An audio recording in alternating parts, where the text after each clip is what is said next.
Last time on آخری معجزہ. انا انزلناہ، میں ان صورتوں کا حوالہ دیتا ہوں جو آپ کو کم از کم یاد ہوں گی. انا انزلناہ فی لیلۃ القدر وما ادراک ما لیلۃ القدر لیلۃ القدر خیر من الف شہر. ابھی تب شروع میں کہا تھا ہم نے نازل کیا اسے لیلۃ القدر میں. ہم کا لفظ تو ہم ہمیشہ شروع سے آخر تک ہم ہی استعمال ہونا چاہیے تھا. اللہ تعالیٰ کہتے ہیں تنزل الملائکۃ والروح فیہا بإذن ربہم، بِإِذْنِ نا نہیں، ہماری مرضی سے، بِإِذْنِ رَبِّهِمْ مِنْ كُلِّ أَمْرٍ سَلَامٌ هِيَ حَتَّى مَطْلَعِ الْفَجْرِ. قرآن نے بار بار جہاں اس کا استعمال کیا ہے فوراً اللہ کی توحید بھی واضح کر دی. فوراً ایک لفظ سے یا ایک تعبیر سے وہ بات سامنے دوبارہ آ جاتی ہے. سبحان اللہ.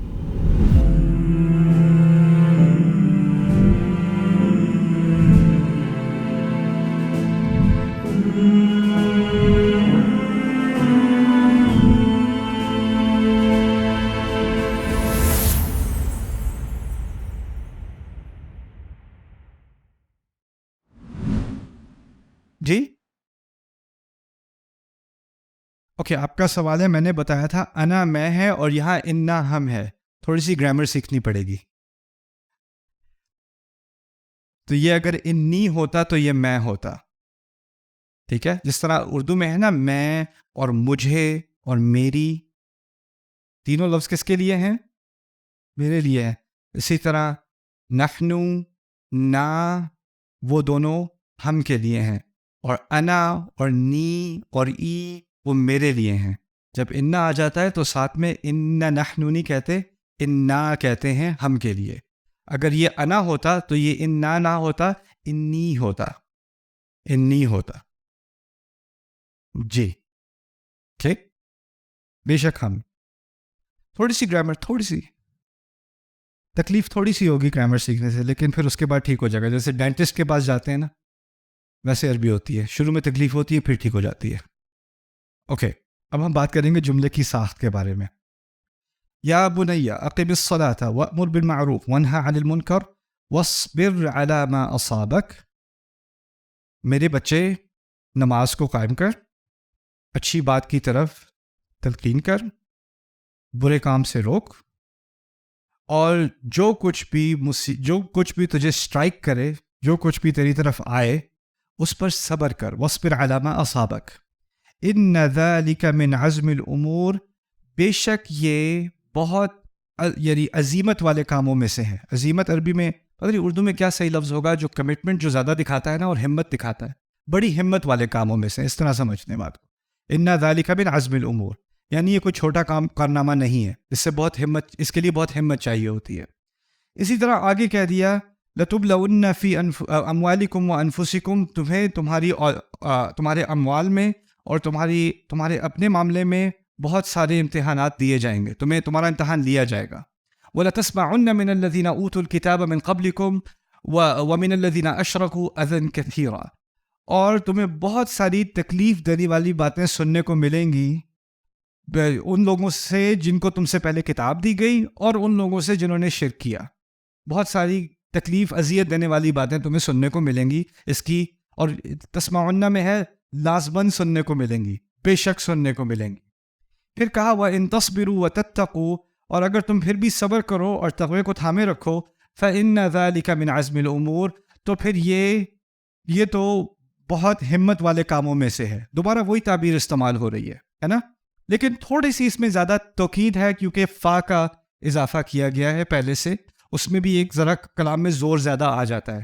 اور آپ دیکھو گے پہلی میں کہا تھا جو بھی مشکل آئے اس پہ صبر کرنا، لیکن یہاں پر کچھ مزید بات کی ہے نا، کہا ہے کہ تمہیں بڑی تکلیفیں اٹھانی پڑیں گی، طرح طرح کے امتحان لیے جائیں گے، اور پھر اس کے بعد کہا صبر بھی نہیں کرنا، صبر کے ساتھ کیا کرنا، ساتھ تقوی بھی تھامے رکھنا. تو فَإِنَّ ذَلِكَ مِنْ عَزْمِ الْأُمُورِ، لیکن ایک بہت ہی زیادہ مزید زور کے ساتھ گرامر کے اعتبار سے ایک تیسری مرتبہ یہ تعبیر، یہ محاورہ استعمال کیا گیا. وہ تیسرا ہے وَلَمَنْ صَبَرَ وَغَفَرَ فَإِنَّ ذَلِكَ لَمِنْ، اور إِنَّ ذَلِكَ لَمِنْ عَزْمِ الْأُمُورِ، یہ تو بہت ہی زیادہ ہمت والے کاموں میں سے ہے. یہ جو لام ہے نا، إِنَّ ذَلِكَ لَمِنْ عَزْمِ الْأُمُورِ، اس کو عربی میں لام التوکید بھی کہتے ہیں، لام القسم بھی کہتے ہیں، یعنی قسم ہے کہ یہ بہت ہی زیادہ ہمت والے کاموں میں سے ہے، اس میں کوئی شک نہیں. یعنی یہ جو تیسری دفعہ یہی محاورہ استعمال ہوا سورۃ الشورى میں، اس میں زیادہ زور ہے باقی دونوں کی نسبت. تو سوال پیدا ہوتا ہے کہ اس میں زیادہ زور کیوں دیا گیا اور ان میں زیادہ زور اور بنسبتاً کم زور ان میں کیوں ہے؟ صبر کے دو پہلو ہیں یہاں پر. ایک ہے کہ آپ کے ساتھ زیادتی ہو رہی ہے اور آپ کو برداشت کرنا ہے. آپ کے ساتھ زیادتی ہو رہی ہے، آپ جوابی کارروائی کرنے کی آپ کے پاس ابھی صلاحیت نہیں ہے، آپ کے پاس وہ قوت نہیں ہے، نہ آپ کے پاس وہ اقتدار ہے کہ آپ اس کی طرف سے کوئی جوابی کارروائی کر سکیں. آپ کے پاس اب کیا چاہ رہا ہے؟ صبر. ٹھیک ہے. اور پھر یہاں پہلی آیت میں بھی جو کچھ مصیبت تمہارے اوپر آئے اس پر صبر کرنا. اچھا پہلے انسیڈنٹلی یہ ہمارا مضمون نہیں ہے، لیکن آپ لوگوں کے لیے یہ چیزیں اہم ہیں، خاص کیونکہ ہم اردو سپیکنگ لوگ ہیں. تو اردو میں کچھ الفاظ جو قرآن میں بھی آتے ہیں نا، ہم اس کا غلط معنی لے لیتے ہیں. اس کی ایک بہت بڑی مثال مصیبت ہے. مصیبت اردو میں کوئی اچھی چیز کے لیے بری چیز کے لیے کہتے ہیں، بری چیز کے لیے کہتے ہیں. عربی میں اصابہ ثواب سے نکلا ہے. ثواب کہتے ہیں جب تیر مارو اور بالکل صحیح ٹارگٹ پہ جا کے لگے نا، وہ ثواب ہے. اسی لیے نئی عربی زبان، جدید عربی زبان میں بھی دو، جس طرح ہم کہتے ہیں صحیح اور غلط، وہ کہتے ہیں ثواب ام خطا. ثواب ام خطا، خطا غلط کے لیے اور ثواب صحیح کے لیے. اصابہ کہتے ہیں جب کوئی چیز اپنے ٹارگٹ پہ صحیح سے جا کے لگے. تو جب تیر صحیح ٹارگٹ پہ جا کے لگتا ہے تو وہ مصیب ہے، وہ تیر مصیب ہے. اور بہت سارے تیر، ہر ایک تیر اپنے اپنے ٹارگٹ پہ جا کر صحیح طریقے سے لگے اپنے ہدف پر، تو وہ مصیبہ ہے. جو چیز مجھے آ کر لگنی تھی، جو تجربہ مجھے ہونا تھا، جس چیز کا مجھے سامنا کرنا تھا، وہ بالکل صحیح ٹارگٹ پر آئی ہے، اسی نے آنا تھا. اور یہ اصابہ عربی میں صرف برے کے لیے نہیں، اچھے کے لیے بھی استعمال ہوتا ہے. لن یصیبنا الا ما كتب اللہ لنا هو مولانا. ہمارے اوپر تو کچھ آئے گا ہی نہیں سوائے اس کے جو اللہ نے ہمارے کھاتے میں لکھا ہے، ہمارے خلاف نہیں لکھا. الا ما كتب اللہ علینا، لا لا لا، الا ما كتب اللہ لنا هو مولانا، ہمارے لیے لکھا ہے. تو مصیبت کا لفظ اردو میں ہم برے کاموں کے لیے، جو بری چیز آپ کو آ کے لگ جائے اس کے لیے مصیبت. عربی میں مصیبہ اچھے اور برے دونوں کے لیے استعمال ہوتا ہے. ٹھیک ہے. خیر، تو یہاں پر وَلَمَنْ صَبَرَ وَذَكَرَ وَغَفَرَ إِنَّ ذَلِكَ لَمِنْ عَزْمِ الْأُمُورِ. دیکھیں، آپ فرض کریں یہ ہوتا رہتا ہے، یہ لوگ قرآن کی کاپی کو جلا رہے ہیں، یا یہ رسول صلی اللہ علیہ وسلم کے کارٹون بنا رہے ہیں، یا کہ اس طرح کی حرکتیں کر رہے ہیں، رائٹ. یریدون لیطفئوا نور اللہ بافواہہم، رائٹ. اور پھر ہمیں آتا ہے غصہ کہ اس کی کوئی جوابی کارروائی ہونی چاہیے، یہ ہونا چاہیے، وہ ہونا چاہیے. اس پہ میں نے بہت عرصہ پہلے ایک لیکچر بھی دیا تھا کہ ہم کس طرح اس پہ ریئیکٹ کرتے ہیں اور پھر اس کا نتیجہ کیا نکلتا ہے، اور پھر کس طرح ہم ایکچولی جانے بغیر صحیح علم کے ہم ان کا فائدہ کرا دیتے ہیں. کیونکہ ان کا اصل مقصد ہوتا ہے کہ کسی نہ کسی طرح اپنے اوپر اٹینشن لائیں، اور ان کو اٹینشن باقی تو کوئی دیتا نہیں. کون دیتا ہے انہیں ساری اٹینشن؟ ہم دیتے ہیں. رسول صلی اللہ علیہ وسلم کو مجنون کہا جا رہا ہے، ان کو شاعر کہا جا رہا ہے، انہیں کذاب کہا جا رہا ہے، اور قرآن کہتا ہے یہ کہتے ہیں، یہ کہتے ہیں، یہ کہتے ہیں. جواب میں کیا کرو؟ اعرض عنہم، چھوڑ دو انہیں. تولی عنہم، پیٹ دکھاؤ انہیں. بار بار قرآن یہ کہہ رہا ہے نا. تو خیر وہ الگ بات ہے. لیکن ایک بات یہاں پر جو سمجھنے کی اس کانٹیکس میں ہے، وہ یہ ہے کہ کبھی کبھار صبر کا تقاضا یہ ہوتا ہے کہ آپ کوئی ریاکشن نہ دیں، یا تو اس لیے کہ اس ریاکشن کا ٹائم نہیں ہے، یا ہو سکتا ہے کہ ابھی ریاکشن کی آپ کے پاس صلاحیت نہیں ہے. جو مکے میں صحابہ کے ساتھ زیادتیاں ہو رہی تھیں، اس وقت وہ جوابی کارروائی کر بھی نہیں سکتے تھے. وَلَمَنْ صَبَرَ، تو وہاں پر وَاصْبِرْ عَلَىٰ مَا أَصَابَكَ، لقمان کی آیت مکے میں آئی ہیں. لیکن ایک اور صبر کا امتحان ہے، وہ ذرا زیادہ مشکل ہے.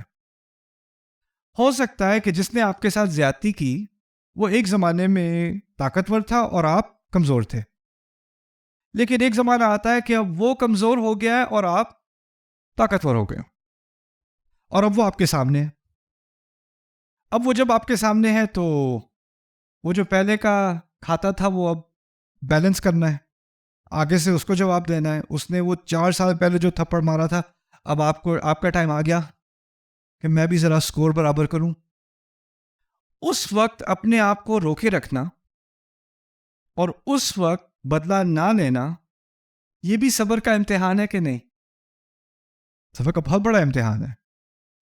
اور دیکھیں، اگر آپ کے ساتھ زیادتی کی جا رہی ہے اور اس میں آپ کے پاس کوئی اقتدار نہیں ہے، صبر تو آپ کرو گے، لیکن دو چوائسز ہیں، یا صبر کرو گے یا رو گے. اس کے علاوہ کیا کر لو گے؟ لیکن اگر آپ کے ہاتھ میں اختیار ہے اور پھر بھی آپ نے فیصلہ کیا کہ آپ اپنے آپ کو روکے رکھیں گے اور آپ معاف کریں گے، یہ کوئی چھوٹا کام ہے؟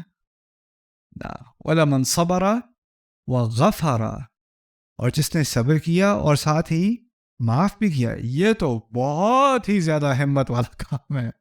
فَإِنَّ ذَلِكَ لَا مِنْ عَزْمِ الْأُمُورِ. ان آیات کا تعلق اصل میں بدلے سے ہے، بدلے کی حکمت اور بدلے کو سمجھنا قرآن میں. وَلَمَنِ انتَصَرَ بَعْدَ ظُلْمِهِ فَأُولَٰئِكَ مَا كَانَ عَلَيْهِم مِّن سَبِيلٍ. کسی کے ساتھ ظلم کیا گیا ہو اور وہ اپنی مدد کرنے کے لیے جوابی کارروائی کرے تو اس کے خلاف آپ کچھ نہیں کہہ سکتے. بائبل کا ایک محاورہ ہے، شاید آپ کو معلوم ہوگا، ٹرن دی ادر چیک، دوسرا گال دکھا دو. کہنے کا مطلب کیا ہے؟ ایک طرف سے کوئی تھپڑ مارے تو کہیں یہ زیادہ لال ہو گیا، اس کو بھی فکس کر دیں. Right, turn the other check. تو قرآن کیا کہہ رہا ہے؟ قرآن کہہ رہا ہے اگر آپ کے ساتھ کسی نے زیادتی کی ہے اور آپ اس کے جواب میں اپنے حق کے لیے کھڑے ہو جاتے ہو، اپنی مدد کرتے ہو یا اس کو ریٹیلیٹ کرتے ہو، تو کیا آپ پر مذمت ہوگی؟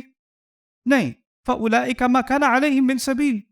آپ ان کے ایسے لوگوں کے خلاف کوئی کیس نہیں بنایا جا سکتا جو ظلم کیے جانے کے بعد جواب دے رہے ہیں، جوابی کارروائی کر رہے ہیں. انما السبیل علی الذین یظلمون الناس. کیس تو ان کے خلاف ہو جو زیادتی کرتے ہیں، کیس تو ان کے خلاف ہو. تو پھر آپ کے پاس تین امکانات آ گئے. اگر کسی نے میرے ساتھ زیادتی کی ہے میرے ساتھ، تو تین اختیار ہے میرے پاس. ایک اختیار ہے اس نے مجھے ایک تھپڑ مارا، میں اس کو 4 ماروں گا، ایک اختیار ہے میرے پاس. دوسرا اختیار کیا ہے؟ اس نے ایک مارا ہے اور میں نہیں ماروں گا، وہ تو تیسرا اختیار ہے. اس نے مجھے ایک مارا، میں بھی اسے ایک ماروں. ایک پہلا تھا، اس نے مجھے مارا، میں اس کی ساری فیملی کو اکٹھا کر کے سب کو تھپڑ ماروں گا، وہ پہلا اختیار ہے. دوسرا اختیار ہے اس نے ایک مارا، میں بھی ایک ماروں گا. پہلا والا ہوگا ظالم، ہے نا، منہم ظالمون، ٹھیک ہے آپ نے کیا لیکن حد سے زیادہ کیا. ومنہم مقتصد، ان میں سے وہ بھی ہیں جو اعتدال سے کام لیتے ہیں، میرے ساتھ اتنا ہوا میں بھی اتنا ہی کروں گا. ومنہم سابق بالخیرات، اور ان میں وہ بھی ہیں جو اچھائی میں آگے نکل جاتے ہیں. اس نے کیا کیا؟ معاف کیا. 3 امکانات ہوئے نا. لیکن دوسرے امکان میں ایک خطرہ بھی ہے، انصاف والے امکان میں. اس نے مجھے تھپڑ مارا، ٹھیک ہے، اس کا وزن ہے 50 کلو، میں نے اسے تھپڑ مارا، میرا ویٹ ہے 120 کلو. میرے تھپڑ میں اس کے تھپڑ میں تھوڑا سا فرق ہوگا. میرے تھپڑ کے بعد تھوڑی کریم لگانی پڑے گی، اس کے تھپڑ کے بعد، میرے تھپڑ کے بعد اس کو ڈینٹسٹ کے پاس جانا پڑے گا. فرق آ گیا کہ نہیں؟ یعنی آپ سمجھیں کہ آپ یعنی انصاف کر رہے ہیں، اقتصاد کر رہے ہیں، لیکن ہو سکتا ہے کہ آپ حد سے زیادہ نکل جائیں. اس کا خطرہ رہے گا نا، اس کا خطرہ ہمیشہ رہے گا. پھر بھی اللہ تعالیٰ نے ایک انسینٹیو دیا ہے، ہمیں ایک طرح سے حوصلہ افزائی کی ہے کہ ایک آپ کو حق رہے گا انصاف پرسو کرنے کا. آپ پہ کوئی مذمت نہیں کی جائے گی اگر آپ انصاف پرسو کریں. آپ معاف نہیں کر رہے، لیکن اگر آپ معاف کرتے ہو تو آپ کے لیے ایک خاص انعام ہے. اور وہ انعام کیا ہے؟ اللہ تعالیٰ کہتے ہیں کہ الا تحبون ان یغفر اللہ لکم فلیعفوا ولیصفحوا الا تحبون ان یغفر اللہ لکم. ان لوگوں کو محبت سے درگزر کر دینا چاہیے اور ان کو صفا پلٹ دینا چاہیے. پلٹ دینا چاہیے سے مراد ہے کہ جو بات پہلے تھی وہ دوبارہ نہیں واپس ہو سکتا. یاد ہے میں نے پچھلے سال معاف کیا تھا تمہیں، نہ وہ صفحہ پلٹ چکے، اس کو دوبارہ پیچھے نہیں پلٹنا. صفحہ صفحے سے ہی نکلا ہے، صفحے کو پلٹ دو، دوبارہ واپس نہیں آنا اس کی طرف، ٹھیک ہے. الا تحبون ان یغفر اللہ لکم، کیا تم لوگوں کو محبت نہیں ہے اس چیز سے کہ اللہ بھی تمہیں معاف کر دے؟ لازماً نہیں کہا کہ معاف کرو، لیکن اگر معاف کرنے کی اتنی ہمت ہے کہ معاف کر سکتے ہو تو اس کا انعام کیا ہے کہ اللہ تعالیٰ معاف کرے گا. اور ان آیات میں جب کہا نا وَلَمَنْ صَبَرَ وَغَفَرَ فَإِنَّ ذَلِكَ مِنْ عَزْمِ الْأُمُورِ, انہی آیات میں کہا فَمَنْ عَفَا وَأَصْلَحَ فَأَجْرُهُ عَلَى اللَّهِ, جس نے معاف کر دیا اور پھر رشتے کو دوبارہ صحیح بنا دیا, اصلاح کر لی. عام طور پر کوئی اچھا کام کرو تو اللہ اجر کا ذکر کرتے ہیں, کہتے ہیں کہ اس کے گناہ معاف ہوں گے, یا کہہ دیں گے اس کو جنات ملیں گی, اس کو باغ ملیں گے, اس کو دریا ملیں گے, اس کو جنت کے پھل ملیں گے. کسی اجر کا ذکر ہے یا کسی مغفرت کا ذکر ہے. یہاں پر اس ایک معاف کرنے کے عمل کو اتنا اونچا مقام دیا گیا ہے کہ کہا ہے فَأَجْرُهُ عَلَى اللَّهِ, اس کا اجر تو اللہ کے ذمہ.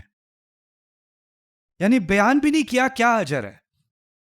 قرآن جو ہر چیز کو بیان کرتا ہے, اللہ تعالیٰ نے اس پورے مکمل پرفیکٹ بیان میں یہ فیصلہ کیا کہ اس کا اجر اتنا عظیم ہے کہ انسانی زبان میں انسان اس اجر کی عظمت کو نہیں سمجھ سکے گا, تو اس کے لیے تعبیر یہی صحیح ہے کہ اس کا اجر اللہ کے ذمہ, فَأَجْرُهُ عَلَى اللَّهِ.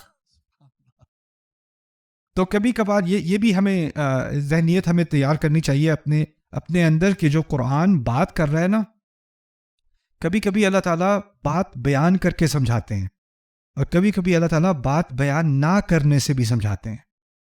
واضح کیے بغیر زیادہ سمجھ میں آ جاتی ہے بات. ٹیچر کا بھی یہی سلسلہ ہوتا ہے نا, ٹیچر کبھی کبھی آپ کے سوال کا جواب نہیں دیتا, کیونکہ آپ جو سوال پوچھ رہے ہو اس کا جواب بعد میں سمجھ آئے گا. اگر ابھی میں اس کا جواب دینا شروع کر دوں تو یہ والا درس بھی خراب ہو جائے گا اور اگلے 6 لیکچر بھی خراب ہو جائیں گے اور آپ کو ڈپریشن ہو جائے گی. تو آپ کا دھیان, آپ کا لحاظ کرتے ہوئے آپ کے سوال کا جواب نہیں دیا جا رہا. ہوتا ہے ایسا کہ نہیں؟ جو صحیح ٹیچر ہوتا ہے نا وہ گوگل نہیں ہوتا, اس میں جو بھی انٹر کرو اس کا وہ جواب دینا شروع کر دے گا, ورنہ ساری تعلیم خراب ہو جائے گی. کبھی کبھی ٹیچر کو کہنا پڑتا ہے اس کا جواب ابھی نہیں, اس بارے میں تفاصیل نہیں دوں گا. تو قرآن آپ کی ہر بات کا جواب نہیں دیتا. اور آج کل میں نے نوٹس کیا ہے جس قسم کے لوگ سوال پوچھتے ہیں, میں پہلے بھی آپ سے کہہ رہا تھا کہ جس قسم کے لوگ سوال پوچھتے ہیں اس سے پتہ چل جاتا ہے ذہنیت کیا ہے. تو لوگ اب کہتے ہیں قرآن میں یہ کیوں نہیں ہے, قرآن میں وہ کیوں نہیں ہے, قرآن میں اس چیز کا جواب کیوں نہیں ہے, قرآن میں اس کی, کیونکہ ہم نے قرآن کو گوگل بنا دیا نا. اب تو گوگل میں تو میں جو بھی ڈالتا ہوں اس کا مجھے جواب مل جاتا ہے. اب قرآن میں ڈال رہا ہوں, مجھے اس کا کوئی جواب ہی نہیں مل رہا. قرآن میں اس کا ذکر کیوں نہیں ہے, اس کا ذکر کیوں نہیں ہے. قرآن تعلیم ہے. اگر آپ کسی کلاس میں جاتے ہو, PhD پروگرام میں جاتے ہو, کسی اعلیٰ تعلیم میں جاتے ہو, کلاس میں بیٹھتے ہو, اتنی مشکلوں سے آپ کو اس پہ داخلہ ملا ہے, اتنا دنیا کا سب سے عظیم پروفیسر آپ کو پڑھا رہا ہے کوئی, اور پھر آپ کہو کہ اس نے آپ کو ٹیکسٹ بک پکڑایا اور رکھا, اس ٹیکسٹ بک میں تو میرے فیوریٹ کھانوں کے بارے میں بھی کچھ نہیں ہے, ویکیشنز کے بارے میں بھی کچھ نہیں ہے. جو چیز آپ کے ذہن میں وہ اس کتاب میں ہونی ہے. آپ یہاں سیکھنے آئے ہو یا اپنی خواہشات پوری کرانے آئے ہو. تو یہ ذہنیت ہمیں بدلنی ہوگی قرآن کے بارے میں کہ ہم کس قسم کے سوالات قرآن کے لیے لاتے ہیں. اچھا خیر, یہ اس کے بعد میں آپ کو بریک دوں گا. یہ دماغ لڑانے والی تعبیر ہے, اور اس کے بارے میں نے جس طرح الحمدللہ کے بارے میں آپ کو کچھ بتایا تھا نا کہ اگر اس طرح کہا ہوتا تو کیا کمی رہ جاتی, اس طرح کہا ہوتا تو کیا کمی رہ جاتی. میں جن کے کام سے میں بہت متاثر ہوں, کچھ علماء ہیں دنیا میں جنہوں نے قرآن کی بہت خدمت کی ہے تاریخ میں بھی اور آج بھی. اللہ تعالیٰ ان سب کی حفاظت کرے, ان کے کام کو قبول کرے. ان میں سے ایک شخصیت ہیں ڈاکٹر فاضل صالح السامرائی. السامرائی, سامراء سے ان کا تعلق ہے, عراق میں ہوتے ہیں. اور ان کے ایک اسٹوڈنٹ جو ہیں ڈاکٹر مثنیٰ, وہ میرے دوست بھی ہیں, وہ بھی عراق میں, وہ بھی ان سے بھی بات چیت میری ہوتی رہتی ہے. انہوں نے بہت ساری کتابیں لکھی ہیں قرآن کے معجزے پر. میں 1-2 منٹ لوں گا ان کے بارے میں کچھ آپ کو بات بتانے کے لیے, کیونکہ بہت ہی عظیم شخصیت ہے. یہ تھے عراق میں, اور عراق میں جو باعث پارٹی ہے نا, سیاسی پارٹی, 70s میں 80s میں اس طرح, وہ لوگ سارے تھے کمیونسٹ, اور زیادہ تر وہ ایتھیسٹ بھی تھے. اور عراق میں ایک طرف تو اسلام تھا اور دوسری طرف بہت ہی زیادہ ایکسٹریم سیکولرزم تھا. اور اس زمانے میں ان کی جب تعلیم ہوئی ہے تو یہ ان کا ایک بہت فلسفی قسم کا دماغ تھا, اور یہ ان کو عربی ادب سے بہت محبت تھی. اس طرح لوگ ہوتے ہیں جن کا دینی مزاج ہو نہ ہو لیکن ان کو اردو ادب سے محبت ہے, ٹھیک ہے. تو اسی طرح ان کو عربی ادب سے, اپنی تاریخ سے, اپنی تراث سے بہت محبت تھی. انہوں نے یعنی بہت اعلیٰ تعلیم حاصل کی عربی ادب میں, PhD وغیرہ کی, یہاں تک کہ یہ بغداد میں تمام سکولز کے جو عربی ایجوکیشن ہے اس کے وہ انچارج تھے, اور PhD پروگرام میں عربی بھی پڑھا رہے تھے.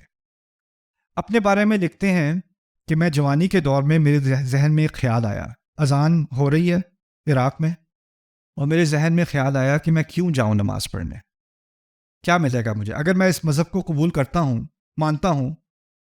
ابھی میرے پاس نوجوانی ہے، آزادی ہے، اختیار ہے، اور میں اگر اس مذہب کو قبول کرتا ہوں تو میں اپنی آزادی چھوڑ رہا ہوں، اپنے وقت کو اپنی مرضی سے استعمال نہیں کر رہا، اور اپنے اوپر قیدیں ڈال رہا ہوں. تو یہ میں اپنے اوپر یہ بوجھ کیوں ڈالوں؟ کیا ضرورت ہے مجھے یہ بات قبول کرنے کی؟ اس سے مجھے کیا ملے گا سوائے اور بوجھ کے؟ مجھے کیا ملنا ہے اس سے؟ یہ سوال تھا اس شخص کے ذہن میں. انہوں نے جب یہ ذہنیت ان کی بڑھی تو انہوں نے کیا کیا کہ عربی تو پڑھی، قرآن پڑھنے سے انکار کر دیا. شعر پڑھنا ہے، تاریخی شعر اور تہذیب کے شعر، تمام شعر، قرآن نہیں پڑھنا. نہ، یہ میرے لائق نہیں، اس طرح کا ایٹیٹیوڈ میرے لائق نہیں ہے. یہ پی ایچ ڈی پروگرام میں تھے تو کسی نے ان کو چیلنج کیا، ایک طالب علم تھا ان کا، انہوں نے ان کو چیلنج کیا، کہتے ہیں کہ آپ ایسا کریں، آپ قرآن پہ تنقید لکھتے ہیں، ادبی آپ کی مہارت ہے، آپ عربی کے ایکسپرٹ ہیں، آپ ایسا کریں، اگر آپ کو اتنا ہی اعتماد ہے اپنی عربیت پر، تو آپ قرآن کا مطالعہ کر کے قرآن پر باقاعدہ کرٹیسزم لکھیں. اور آپ کو اندازہ ہونا چاہیے 50s اور 60s میں، خاص کر مصر میں، قرآن پر بہت ساری تنقید بھی لکھی گئی تھی سیکولرزم کے دنوں میں. تو انہوں نے چیلنج کو قبول کیا کہ میں لکھوں گا جی. انہوں نے قرآن کا بہت گہرائی سے مطالعہ شروع کیا. پہلی کتاب شائع کرتے ہیں، اس کا نام ہے النبوہ المحمدیہ من الشک الی الیقین، محمد کی نبوت، میرا سفر شک سے یقین کی طرف. قرآن پڑھنے سے اس انسان کے اندر ایک نتیجہ جو آیا، یہ انسان کے لیے ممکن نہیں ہے.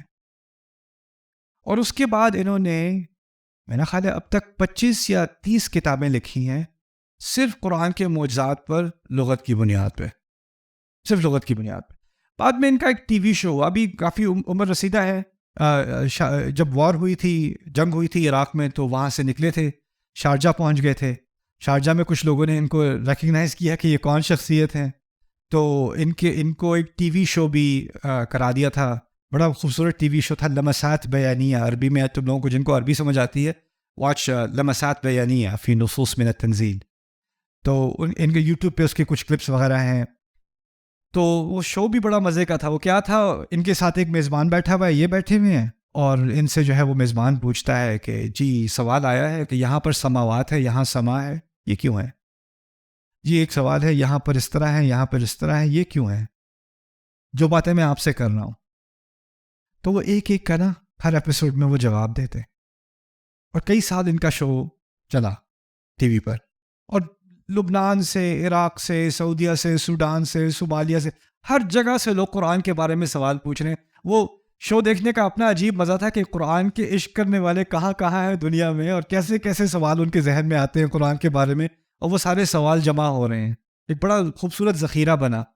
تو اللہ تعالیٰ کا بڑا کرم ہے کہ ان سے میری ذاتی تو ملاقات نہیں ہوئی، فون پر ایک دو دفعہ ان سے بات ہوئی ہے، لیکن ان کا ایک ایپیسوڈ تھا، اس میں ان کا میزبان ان سے پوچھتا ہے، ویسے تو بہت سارے سوال لوگ پوچھتے ہیں، آپ مجھے بتائیے کہ کون سی ایسی آیت ہے جس نے آپ کو بہت گہری سوچ میں ڈال دیا، آپ بتائیے.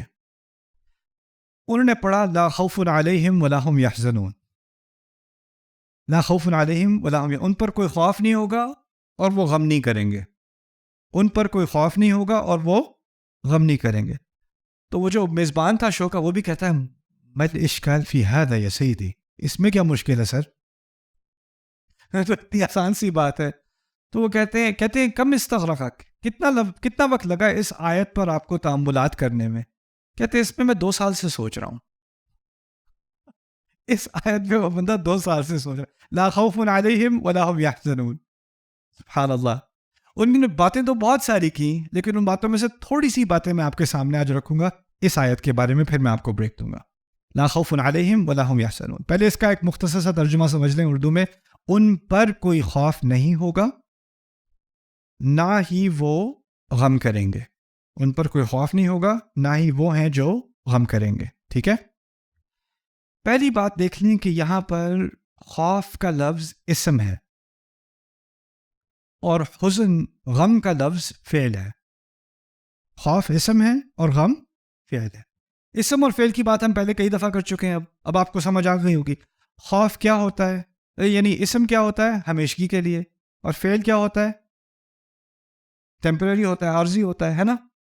انسان کی طبیعت میں دیکھیں، صبح اٹھتا ہے خوف ہوتا ہے دیر تو نہیں ہو رہی، کھانا کھاتا ہے خوف آتا ہے پتہ نہیں ٹریفک ہوگی راستے میں واپس جاتے ہوئے کہ نہیں، خوف آتا ہے بل پے کر دیا تھا کہ نہیں، سرجری صحیح سے ہوگی کہ نہیں، اپوائنٹمنٹ ملے گی کہ نہیں، یہ شادی ہوگی کہ نہیں، پریگننسی کیسی جائے گی، ڈلیوری کیسی ہوگی، یہ کیسے ہوگا، وہ کیسے ہوگا. خوف چھوٹے اور خوف بڑے انسان کی زندگی کا مستقل حصہ ہیں. خوف کے بغیر ہم چل نہیں سکتے. اصل میں ہم چل نہیں، چھوٹے خوف اور بڑے خوف ہماری زندگی کا مستقل حصہ ہیں. لیکن اداسی جو ہے وہ کبھی آتی ہے کبھی جاتی ہے. کوئی پرانی چیز یاد آ جائے تو اداسی ہو جاتی ہے، پھر اس کا خیال چلا جائے اور پھر دوبارہ دوسری طرف انسان آگے مزید چلنا شروع کر دیتا ہے. اس طرح سمجھ لیں کہ خوف مستقبل کے لیے ہوتا ہے اور جو اداسی ہے وہ ماضی کے لیے ہوتی ہے. خوف کا تعلق آگے آنے والی چیز سے ہے. جس ابھی ایگزام ہونے والا ہے تو شاگرد کو کیا ہوتا ہے خوف، اور جیسے جیسے ایگزام قریب آتا جا رہا ہے خوف بڑھتا جا رہا ہے. جب ٹیچر پیپر رکھ رہا ہے سامنے والے کے ڈیسک پہ ہے پھر آپ کے ڈیسک پہ آتا ہے، اور جب پیپر ختم ہو جائے اور آپ کلاس سے نکل رہے ہو اس وقت اداسی ہوتی ہے. خوشی بھی ہوتی ہے ہاں. اور رزلٹ آنے سے پہلے خوف، رزلٹ دیکھنے کے بعد اداسی. ابو کو بتانے سے پہلے خوف، ابو کی گالیاں سننے کے بعد خدا. یہ مستقبل ہے خوف، اور جو گزر گیا اس کے لیے کیا ہے اداسی. اور ماضی جو ہے وہ کبھی یاد آتا ہے کبھی نہیں آتا، وہ ہمیشہ ذہن میں نہیں رہتا، کبھی کبھی خیال آ جاتا ہے. تو جو چیز مستقل ہے جو ہمیشہ ذہن میں رہتی ہے وہ ہے سامنے آنے والی چیز. تو خوف کے لیے اسم کا لفظ زیادہ مناسب، اسم کا اسلوب، اور حزن کے لیے فعل کا اسلوب زیادہ مناسب ہے.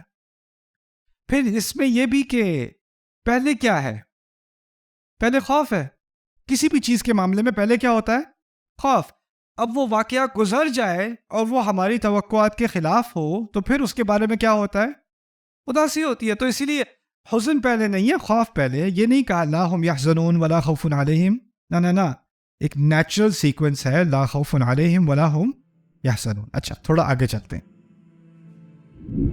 Subscribe now to the Bayyinah YouTube channel to watch the rest of this series and more great content from Ustad Nu'man Ali Khan. Coming up next time on Akhari Mojza. تو ایک زبر سے بھی اور ایک ہلکی سی زبر اور ایک پیش سے بھی، تنوین سے بھی قرآن کے فہم میں کتنا فرق آ جاتا ہے. اور یہ چیزیں کیونکہ ہم ترجمے میں کیپچر نہیں کرتے نا، تو اس سے بھی میرے نزدیک لوگ ترجمہ آسان ترجمہ پڑھتے ہیں، سمجھتے ہیں چلے اب قرآن سمجھ آ گیا، تو اس میں بہت ساری کنفیوژنز بھی آ جاتی ہیں. کیونکہ جو چیزیں باریک طریقے سے قرآن نے کہی ہیں، زبان کا اختیار اللہ نے ایک خاص مقصد کے لیے کیا تھا. یہ زبان عربی زبان بہت سائنٹیفک ہے، اس میں ایک باریک نازک سی پریسیجن ہے، اور اس طرح کی باریک پریسیجن جو ہے وہ اور زبانوں میں نہیں ہے اس طرح سے.